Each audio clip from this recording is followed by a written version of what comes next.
اسی کلم قدرت سے آدم کو آدمیت ملی، آدم کی آدمیت لکھی گئی، اسی کلم قدرت سے ابراہیم کی جنت لکھی گئی، اسی کلم قدرت سے لکھی گئی، موسیٰ کا کمال لکھا گیا، اسی کلم قدرت سے لکھا گیا، عیسیٰ کا کمال لکھا گیا، اسی کلم قدرت سے لکھا گیا، یوسف کا حسن و جمال لکھا گیا، اسی کلم قدرت سے لکھا گیا، ابو بکر کی صداقت لکھی گئی، اسی کلم قدرت سے لکھی گئی، عمر کی عدالت لکھی گئی، اسی کلم قدرت سے لکھی گئی، عثمان کی سخاوت لکھی گئی، اسی قلم قدرت سے لکھی گئی، علی کو شجاعت ملی، اسی قلم قدرت سے لکھی گئی، امام حسن کو امامت ملی، اسی قلم قدرت سے لکھی گئی، امام حسین کی شہادت لکھی گئی، اسی قلم قدرت سے لکھی گئی، خاص کی کرامت، خواجہ کی حکومت، خواجہ کی حکومت، خاص کی کرامت، اسی قلم قدرت سے لکھی گئی۔ اب آگے جملے پر کہنا چاہتا ہوں، یہ جو کتے ناموں سے رسالت پر بولتے ہیں، ان کو حلالی نہیں، ان کو حرامی کہا دو۔ قرآن نے کہا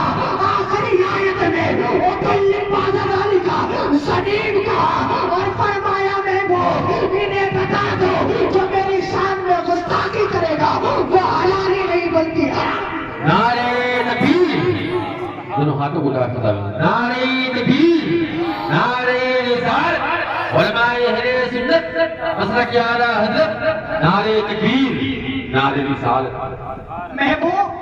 آپ بتا دیجئے، پھر آگے رب کائنات فرماتا ہے وَأَنْتَ بِنِعْمَتِ رَبِّكَ بِمَجْنُونٍ، اے میرے محبوب آپ خدا کے فضل سے مجنون نہیں ہے۔ پھر آگے اللہ فرماتا ہے،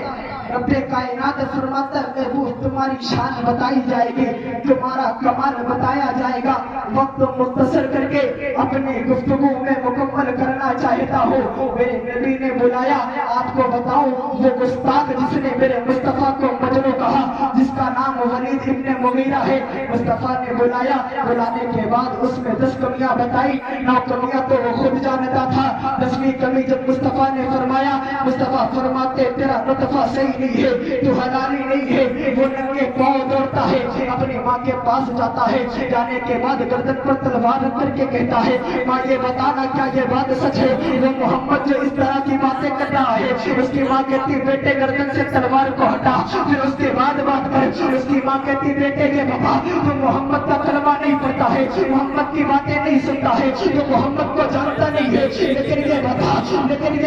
جو محمد نے یہ بات کہہ دی تو اس پر یقین کیوں کرتا ہے؟ تو اس نے کہا محمد ہر بات تو کہہ سکتا ہے لیکن وہ کبھی جھوٹ نہیں بول سکتا ہے، مانا کہ میں کلمہ نہیں پڑھتا ہوں، مانا کہ اس کی باتیں نہیں مانتا، مانا کہ اس کی باتیں نہیں سنتا، لیکن میں اقرار کرتا ہوں محمد کبھی جھوٹ نہیں بولتے ہیں۔ اللہ اکبر کبیرہ۔ اس کی ماں کہتی بیٹے اگر پوچھنا ہی چاہتا ہے تو سن لے، تیرا باپ جو ولید تھا نا وہ پیسوں میں مالدار تو تھا لیکن وہ مردانہ کمزور تھا۔ اللہ اکبر کبیرہ۔ کہتی ہوں میں یہ سوچ کر کے کہ کہیں میرے مال پر کسی کی نظر نہ پڑ جائے، اس کی کوئی اولاد نہیں ہے، میں اولاد کی خواہش لے کر کے میں جنگلوں کی طرف نکل گئی، کیا دیکھتی ہوں ایک چوراہا مجھے نظر آیا، چوراہے کو چرواہے کو دیکھتی ہوں تو چرواہے پر میری نظر پڑتی ہے، تو جوان بھی تھا طاقتور بھی تھا، میں نے اپنے نفسانی خواہشات پوری کی، لیکن بیٹے تجھے بتاؤ جب میں وہاں پر خواہشات پوری کر رہی تھی تو وہاں پر کوئی موجود نہیں تھا۔ اللہ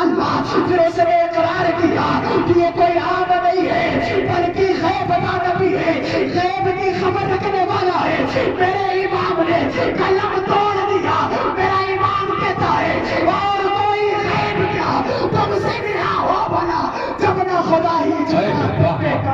سبحان اللہ، سبحان اللہ،